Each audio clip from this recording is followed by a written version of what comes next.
Sobrang nakakaaliw naman itong dalawang ito. Siguro mayaman na mayaman si kuya dahil kung saan-saan siya pumupunta sa bahagi ng buong mundo, dala-dala niya ang kanyang dog. Di ba nakakatuwa naman na nakikita yung mga tao na talaga namang mahal na mahal nila ang kanilang mga alaga?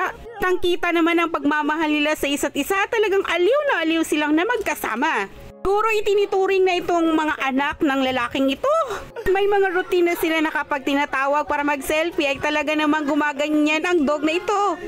At talaga namang nakakaaliw silang panoorin.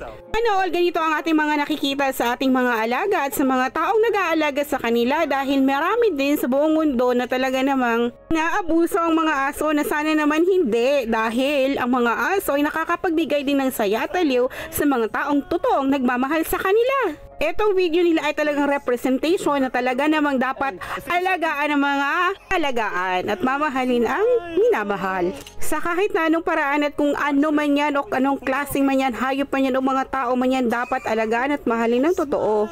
Dahil kung totoo tayo sa kanila, malamang sa malamang totoo din sila sa atin.